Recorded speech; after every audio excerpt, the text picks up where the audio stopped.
Nous sommes 12. Professeurs, étudiants et techniciens. Filmés pendant 3 mois dans notre quotidien. À l'École nationale vétérinaire de Lyon. Allez, Ryan. Vétérinaire, c'est un métier qu'on connaît. Tout le monde dit vétérinaire, je sais ce que c'est. Mais finalement, notre quotidien, la façon dont on vit, personne ne la connaît, je pense. Plus son état est resté stable, il s'est amélioré suite à la thoracosynthèse. Les gens ne se rendent pas forcément compte, voire rarement l'envers du décor. Tu vois, la cassure, elle est là. Faut qu'on soit sous la cassure, je suis un peu pas là. Que devient mon chien, mon chat, quand je leur confie?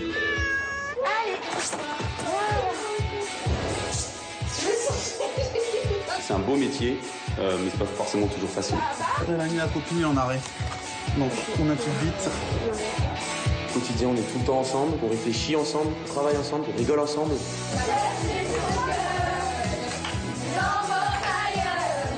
On a d'autres moments de grand stress, des moments de grande tristesse. Je me suis pas endormi parce que je pensais qu'à ça. Je me dis, qu'est-ce qu'elle a, qu'est-ce qu'elle a, qu'est-ce qu'elle a, qu'est-ce qu'elle a. C'est pas un métier qu'on fait au hasard.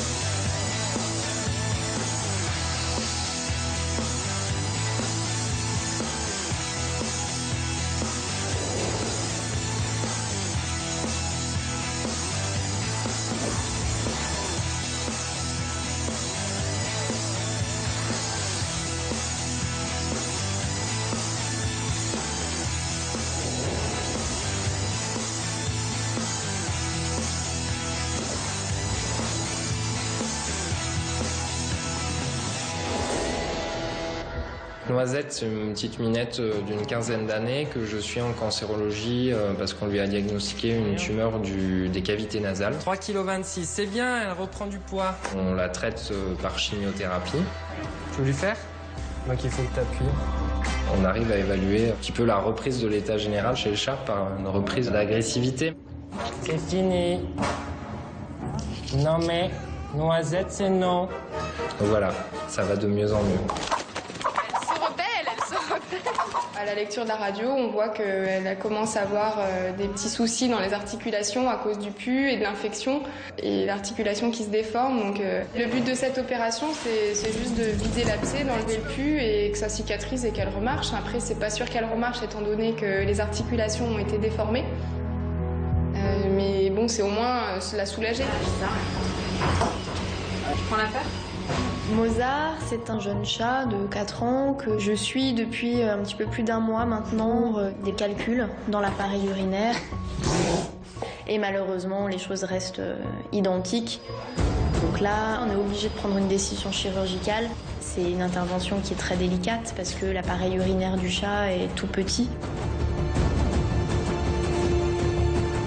Et ils réussissent à retirer un certain nombre de calculs.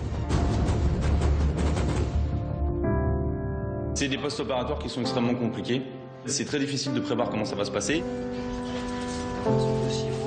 Les quelques jours qui suivent l'intervention sont les plus critiques et on a quand même un certain nombre d'animaux qui ne survivent pas à cette intervention. On se dit pas, voilà, ça va aller et peut-être qu'il va y avoir des complications. C'est que plutôt qu'on s'attend à avoir des complications. Et si ça se passe pas très bien, ce sera le jackpot.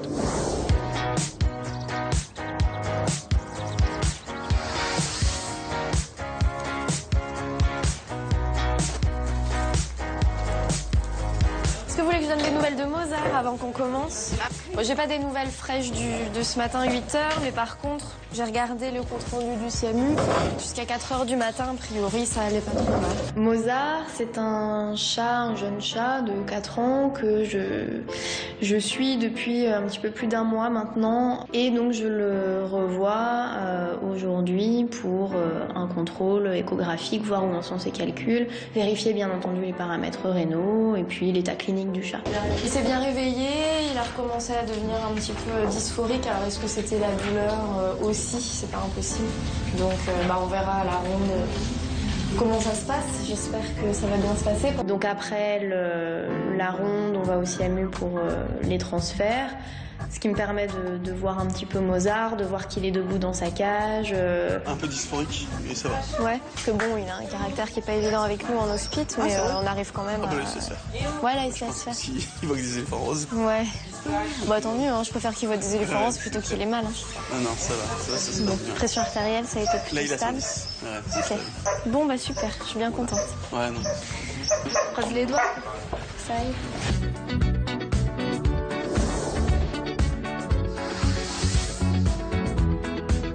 On reçoit Luigi, qui est on va dire un Rottweiler de 5 ans. C'est un tank, c'est un monstre. Il fait 78 kilos, qui n'a pas fait de selle depuis mardi en fait. Et donc ce qui inquiète à juste titre le propriétaire. Mais en fait, je pense qu'il a mangé un enfant, à mon avis. Hein. C'est pour ça que ça bloque. Il fait presque mon poids. Et on sait pourquoi il se constipe comme ça. Parce qu'il a mangé les os. Et quel morceau de l'enfant il a sorti ou... Le bras. Le bras. Sinon, c'est le crâne qui a dû bloquer. Il y a des jours où tu préférais pleurer que travailler. Il est quand même, je pense, plus lourd que la plupart de mes étudiantes cette semaine. Donc voilà, donc c'est quelque chose qui est toujours délicat à prendre en charge. Donc on décide de le tranquilliser dès le début. Bon, on lui pose déjà un cathéter. S'il se laisse pas faire, on le shoot puis on pose le cathéter après. Bah oui, t'as débile là. Ah bah oui.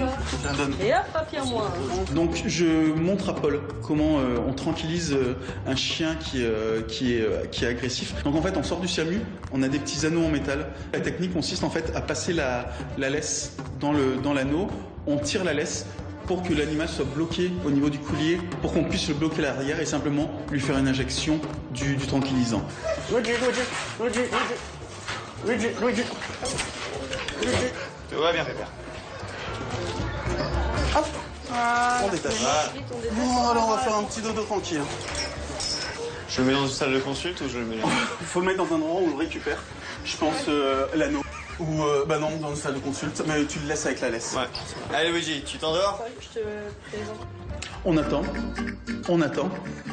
Il ne dort toujours pas. La tranquillisation ne marche toujours pas. Coucou Pépère. Et alors? Donc moi, en grand héros de mon éternel, je suis obligé de le chevaucher. Il s'attendait pas à être plus lourd que lui aujourd'hui et il m'a trouvé. Et le plus gros des deux, c'est moi. T'as pas de chance. Doucement mon père. Doucement mon père. C'est très bien. C'est très bien. Allez, détends-toi. Allez, détends-toi. Ça va. Très bien. Coucher. Et ben voilà. On transfère ensuite Luigi en radio pour essayer de confirmer notre diagnostic. Et Robin, mon interne, profite également de la tranquillisation pour faire un toucher rectal. Et effectivement, il se rend compte qu'on trouve beaucoup de sel. Donc effectivement, voilà, on a la confirmation du diagnostic. Qu'est-ce qu'il a? Il a mal au ventre. Il a la diarrhée. Dans le constipé. Et vous arrivez Ouais, mais il pas a quand même de la diarrhée au niveau du cul. Bah, écoute, on lui fait quand même un lavement. à lavement sur un chien de 80 kg. C'est l'apprentissage. Après les radiographies, on le retransfère à nouveau au SIAMU. On le met sur la baignoire et puis on commence simplement à faire un lavement. Eh, pire que du Bourgogne, 228 litres le tonneau, quoi. Ça pue, c'est ignoble. T'as mis la charlotte. Bah, il y a des os, mais il n'y a pas de sécalome vraiment. Il est en frais, quoi. Ah, le pauvre, tu m'étonnes qu'il avait mal. Ah, attends, il va se sentir vachement bien, là. Le propriétaire, il est vraiment très gentil. Et à la fin, quand on lui rend, on lui conseille, par contre, là, pour la santé de Luigi, de le faire maigrir. Là, on est vraiment dans l'obésité morbide. Donc, s'il veut garder avec lui Luigi, il faut vraiment le faire maigrir. Sinon, il y a tout un tas de complications qui vont se produire. Des maladies cardiovasculaires, des diabètes, les mêmes problèmes que chez l'homme. Et l'idéal, ce serait qu'il perde entre 500 grammes et 1 kg par semaine. Semaine. Ouais, Donc, si vous pouvez aller régulièrement chez... Normalement, tous les vétérinaires ont une balance à disposition. Donc voilà, vous passez une fois par semaine chez votre vétérinaire, vous le pesez. Parce qu'au niveau articulation, après, il va souffrir, il pourra plus se déplacer, il pourra plus se lever, pour le cœur. Voilà, mais c'est ça. Je vous remercie pour tout. Hein. Pas de soucis. Allez, Rentrez bien. Merci bien. Au revoir. Allez, au revoir.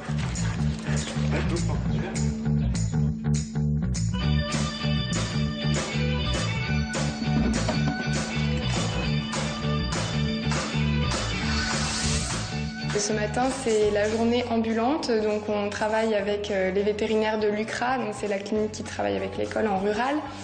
Et donc on va faire une visite sur une exploitation, donc on va contrôler des vaches, savoir si elles sont gestantes ou non, si elles sont cyclées ou non. On va vérifier la liste des vaches à voir. C'est quoi le code couleur déjà? C'est marqué à côté. Alors ça c'est celles qui ont vélé, en vert celles qui ont été inséminées, en bleu celles qui sont confirmées gestantes et en violet, ici il y en a une qui est juste là, c'est les taris.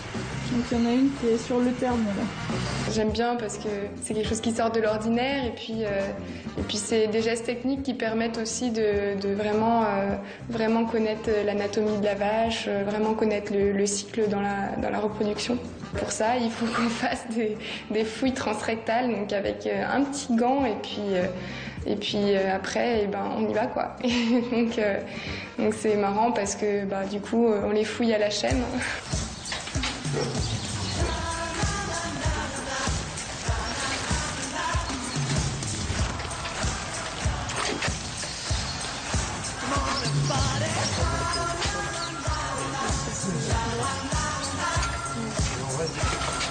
Tu peux la faire, Martin, celle-là, si tu veux. La grande. Marie, elle veut faire un peu de rural, Martin, il veut faire des chevaux, donc ça peut forcément l'aider parce que les chevaux ont fait un peu la même chose, hein, donc voilà, donc ils sont intéressés, c'est sûr, donc je leur laisse volontiers la priorité. Martin, il a l'air trop... Tu veux un petit café, là? C'est une vache qui a eu des jumeaux et il est bien étonné. J'espère que t'es moins sale que ça. Merci Marie. Attends, avec l'étalement de caca là, je te dois bien ça. Hein. C'est vrai que même si je suis moins intéressée en rural, ça change pas qu'on rigole. On n'est pas là pour être tout le temps hyper. Faut rigoler aussi dans la vie, quoi. Sinon c'est pas drôle. Et puis voilà, c'est aussi des copains. Donc on se pose des questions entre nous, on se donne des réponses entre nous, on s'entraide. Donc c'est normal. Mais elle est loin son utérus. Attends. Ah, c'est peut-être le rumen. Le rumen, quand tu mets son empreinte de doigt, elle reste un peu. Je sens pas la cornée par contre. Putain, le pouls, c'est un truc de fou, hein. Ouais. Moi, j'ai fait la fouille transrectale. Je suis pas très douée, je sens pas grand-chose. Voilà, après, je suis pas une experte, je saurais pas trop dire ce que je sens précisément, mais voilà. J'ai joué le jeu. Ah, j'ai de l'eau dans les pieds. Mais c'est pas toi, je dans l'eau, quoi. Voilà. Voilà. Merci, maman. Étape importante, le rinçage de bottes. Donc on a rincé nos bottes avec un jet d'eau, j'avais les pieds pleins d'eau parce que mes bottes sont trouées. Et puis après, on est rentré à l'école.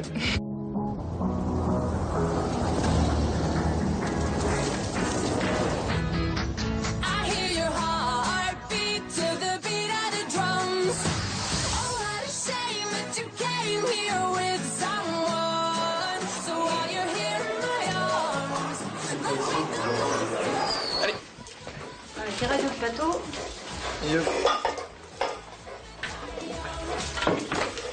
Vous les aviez vus les radios initialement? Non. Pato, il a été... Alors c'est pas moi qui l'avais opéré, c'est Thibaut Cachon et Camille Bismuth qui ont fait du super travail. Donc il y avait une double fracture au niveau du radius cubitus. D'un côté, ils ont juste réaligné, posé une plaque en soutien sur le radius. Et de l'autre côté, ils ont réparé petit morceau par petit morceau, et Dieu sait s'il y en avait des morceaux, pour restaurer complètement ce qu'on appelle la congruence articulaire, le fait que ça glisse bien entre l'ulna et l'humérus. Donc ça, c'était juste après l'opération. Donc là, on voit bien, il y avait une... Donc là, on voit bien la fracture là. Là, on la voit encore, mais on a l'impression que derrière, c'est peut-être en train un petit peu de fabriquer de l'os, mais c'est pas encore cicatrisé. Moi, j'interviens juste pour faire le contrôle, le suivi à 1 mois. On fait la radio de contrôle. Donc 1 mois, c'est un petit peu juste, parce qu'à 1 mois, c'est rare que ce soit complètement cicatrisé, surtout sur une fracture aussi complexe. Il est en bonne voie, il a une bonne amplitude, il a un petit peu de défaut d'extension, mais il se débrouille quand même bien avec. Donc, ouais, il a commencé à bien articuler. Donc c'est plutôt une évolution positive. Après, il faut bien prévenir le monsieur parce que le chien est un peu speed, qu'il faut encore le garder au moins 1 mois au repos strict pour éviter les catastrophes. C'est quand même une fracture très complexe, donc on n'attendait pas à ce que ce soit complètement cicatrisé, donc il faudra quand même encore le garder bien au repos. Je pense qu'on a encore au moins 1 mois. 1 mois encore, sans lâcher. Ouais. C'est en bonne voie, c'est en bonne voie.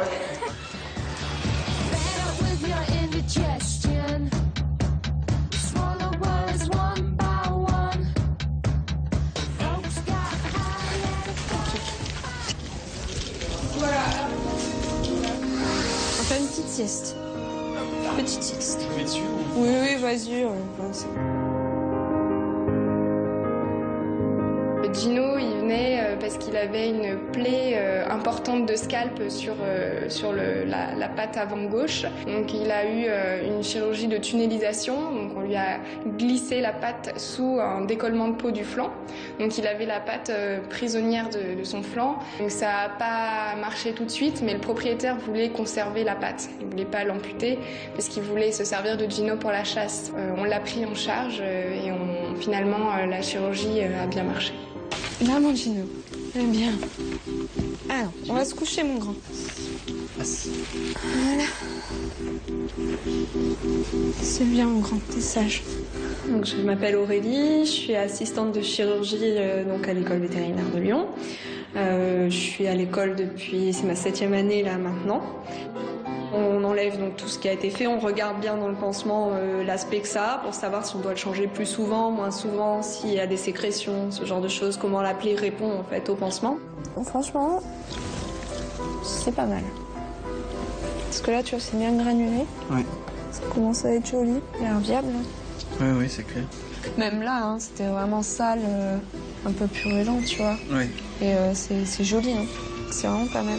C'est vraiment un chien qu'on aime, enfin, comme on les aime, et qui est agréable à avoir en hospitalisation parce que c'est des chiens qui sont très manipulables et qui donnent tout, quoi. Mais après, c'est souvent le cas avec les chiens de chasse. C'est des chiens quand même qui en veulent et donc c'est bien. Là pour le pansement, il bouge plus. Il sait que s'il bouge plus, ça va passer plus vite.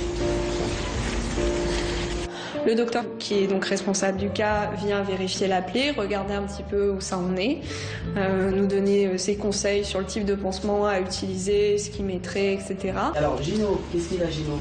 Gino vient de refaire son Ça, c'est bon avec Claude, C'est bon, oui. c'est pas mal. Quand tu fais comme ça, il y a une solution. Plutôt que de t'enquiquiner, tu prends le chien, Yoa. Tu prends le chien comme ça, tu te mets comme ça, non, vas-y, et tu tournes. Voilà. Non, vas-y, non, mais c'est pas la peine de le tenir, vas-y, tourne. Voilà, tu le tiens comme ça va aller 10 fois plus simple. Ouais. Et parce que sinon, tu dépenses trop d'énergie à le soulever. La plaie, elle est très très belle, donc lundi, passe au bloc. Je pense qu'il n'y aura pas besoin de beaucoup de monde pour le chenil le samedi et dimanche. Bon, on reste réservé parce que ça reste Gino et qui nous a tellement fait de rebondissements qu'on ne peut pas crier victoire, mais on est plutôt satisfait aujourd'hui du résultat. On y sera arrivé. Et c'est une victoire quoi, quand même. Là pour Gino, c'est vraiment une victoire et on est très content de l'avoir fait. Ce chien, c'est un battant. Franchement, c'est un chien comme on n'en voit pas très souvent. Nous, on s'est bien liés d'amitié avec lui. Et Gino? Ouais, mon petit chien. Pardon. On a vu son propriétaire qui lui aussi désespérait un petit peu. Il voulait vraiment tout faire pour son chien. Il était très content aujourd'hui du résultat et du fait qu'on lui dise que peut-être, enfin, bientôt, Gino va pouvoir rentrer à la maison après avoir passé plus de 100 jours chez nous. Donc on a changé le pansement là. Pour l'instant, le lambeau est viable. Il tient bien sur toute la circonférence. C'est vraiment bien. Donc, voilà. Bon, on vous le laisse. Puis quand vous revenez, voilà, vous sonnez comme d'habitude. C'est gentil, merci. Il n'y a pas de souci.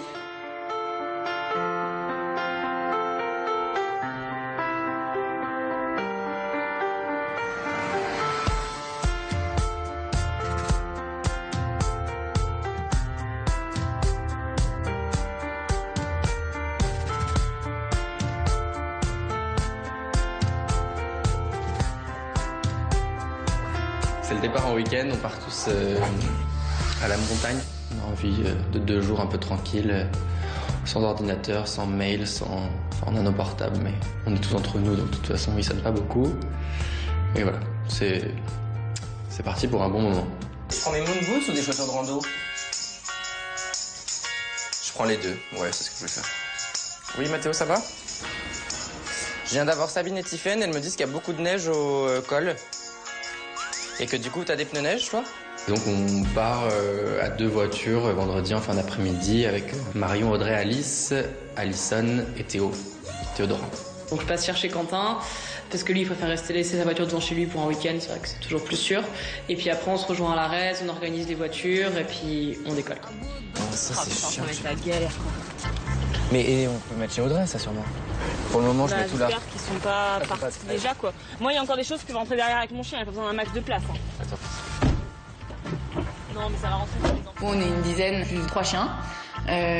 Donc faut caser un peu tout le monde dans les voitures entre les bagages, un peu de bouffe ou d'alcool qu'on emmène et les chiens. Donc on essaie de gérer ça au mieux. Il y a de la place un peu dans ton coffre pour des affaires ou pas? Non mais on peut glisser des trucs. Et voilà. Il y en a un qui va... Autant que vous soyez 4 dans... Ouais, Amy, je la mets bien.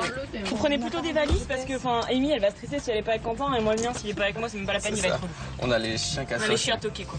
C'est un peu chaotique parce qu'il faut charger les voitures, faut se répartir et voilà, mais non, ça se fait assez vite et avec le sourire et la bonne humeur, donc ça va. Le premier qui a des infos transmet à l'autre.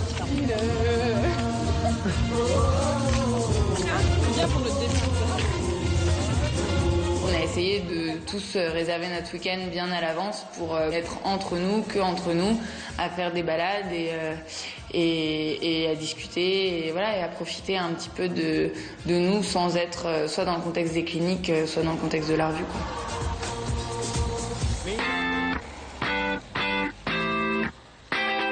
Get me up and get me out. Running in the city with a brand new sound. Il est tombé 2 étages et il a sauté. On sort Harlem, qui est un chien labrador qui vient de chuter du 3e étage et qui nous a emmené paralysés des pattes arrière et avec une boiterie franche des pattes avant également. Essayez de savoir tout de suite ce que le veto lui a fait comme injection. C'est ce que j'essaie de savoir. Paul fait l'évaluation initiale. Il a quel âge déjà, on m'a dit? Température? Oui, 37,8. Il a eu aucune injection de morphine? Non. Tu peux faire 0,8 de morphine? Il a une sensibilité douloureuse ou pas? Non. Le pronostic est très mauvais, regardez.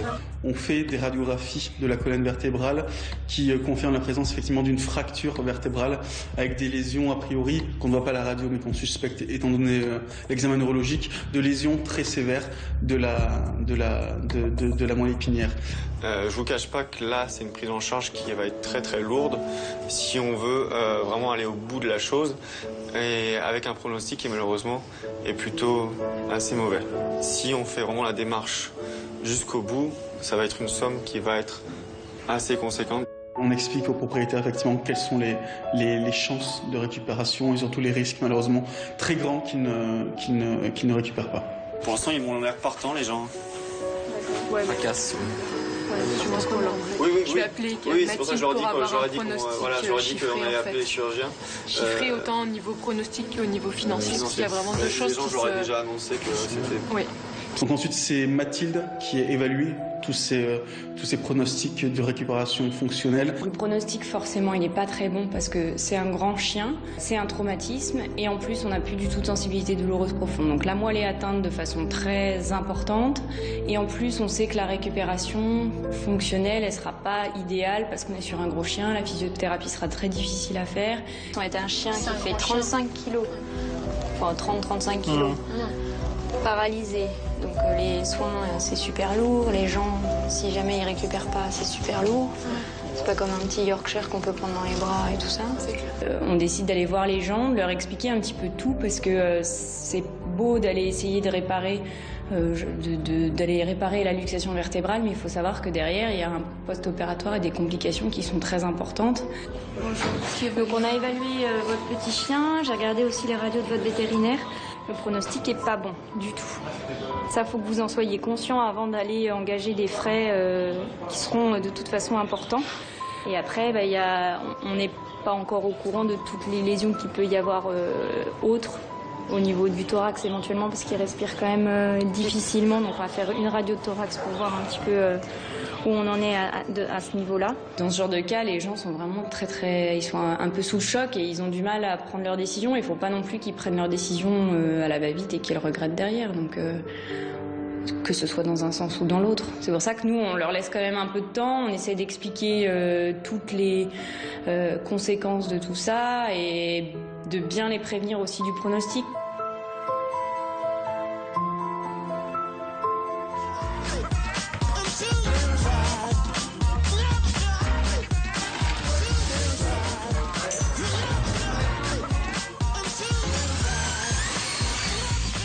Je suis bricoleman, je suis l'homme qui bricole de la promo. Et Mathieu, tu peux venir essayer s'il te plaît? Le principe de la team décor, c'est d'associer à chaque chanson ou chaque sketch ou chaque danse, en fait, d'associer des petits décors qui seront mobiles derrière. L'idée, c'est qu'on lève ça, en fait, pour mettre des pieds de 2 mètres au lieu des pieds de 1 mètre. Donc là, sauf que c'est quand même relativement lourd. Et moi, en fait, je m'occupe du décor avec Mathieu, du décor central qui aura en fait en fond de scène, donc qui restera là pendant les 4 heures du spectacle. Donc en fait, qui est une porte d'entrée du cabaret pour aller avec le thème. Vous tenez? Ouais. Donc c'est une grosse structure métallique qui fait 3 mètres de haut sur 3,50 mètres de large et qu'on habille en fait en contreplaqué et en tissu. C'est une revue manouche, on vous a pas dit, mais ça, on fait ce qu'on peut. C'est revu faire avec les moyens du bord. Là, ça commence à faire du poids, du volume. Merde. Alison, je crois qu'elle est complètement perdue. Pour toi, je vais montrer la photo, ça me paraît pas insurmontable. Et bah voilà, il y a une bonne ambiance, on rigole, on s'entraide, chacun essaie d'avancer un peu ce qu'il peut dans son coin, mettre sa pierre à l'édifice et voilà, pour que le jour J tout soit prêt et le plus propre possible. Heureusement qu'il y a des filles ici. Ouais, grave. On sent que c'est tout le boulot là. En médecine interne, je commence par voir un berger allemand qui présente, on va dire, une façon anormale d'uriner. Ça a l'air d'être douloureux pour lui. Non, il urine. il dit rien. Alors, ce qu'on va faire, c'est qu'on va aller l'inscrire en échographie. Je vais voir avec eux. Je ne sais pas quel est le travail qu'ils ont. Donc Carissa, c'est un petit chien qui vient d'assez loin parce qu'il s'est fait mordre au niveau du thorax par un de ses congénères. On fait enlever le pansement et là on voit la peau bouger en même temps que les mouvements respiratoires, ce qui était assez impressionnant. Donc l'indication chirurgicale d'urgence, là, elle est posée.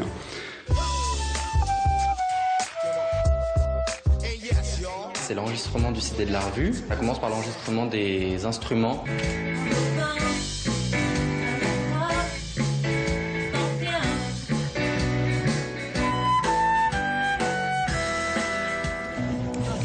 Tout à l'heure, il y a un monsieur qui nous amène un chat. On prend en charge le chat très rapidement parce qu'effectivement, il respire très très mal. Préparez l'adrénaline pour la bassin intracardiaque. Vous massez, vous massez, vous massez. La réanimation, c'est un moment stressant, c'est un moment angoissant. On a de nombreux cours durant notre scolarité, sauf que c'est jamais comme dans les cours.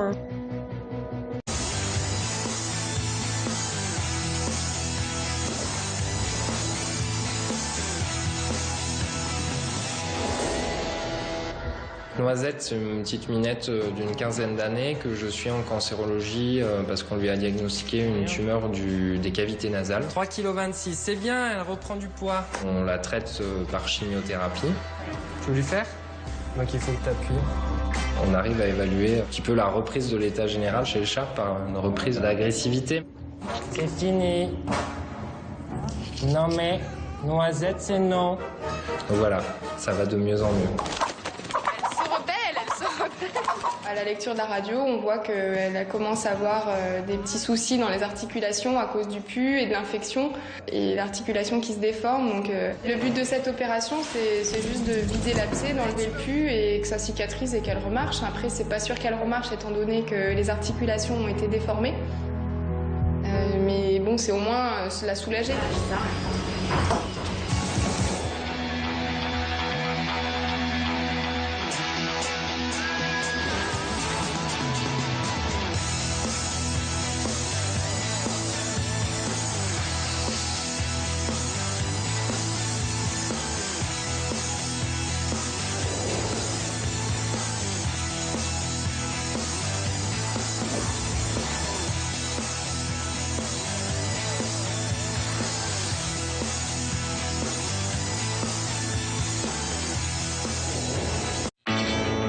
sommes 12 professeurs, étudiants et techniciens filmés pendant 3 mois dans notre quotidien à l'École nationale vétérinaire de Lyon.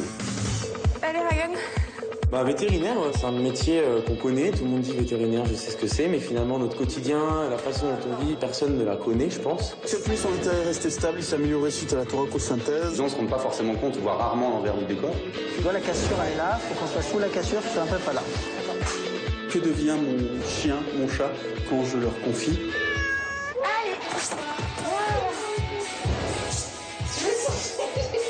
C'est un beau métier, mais c'est pas forcément toujours facile.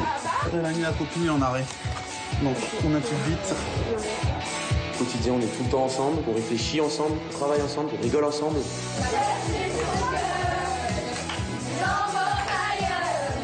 On a d'autres moments de grand stress, des moments de grande tristesse. Je me suis pas endormi parce que je pensais qu'à ça. Je me dis qu'est-ce qu'elle a, qu'est-ce qu'elle a, qu'est-ce qu'elle a, qu'est-ce qu'elle a. C'est pas un métier qu'on fait au hasard.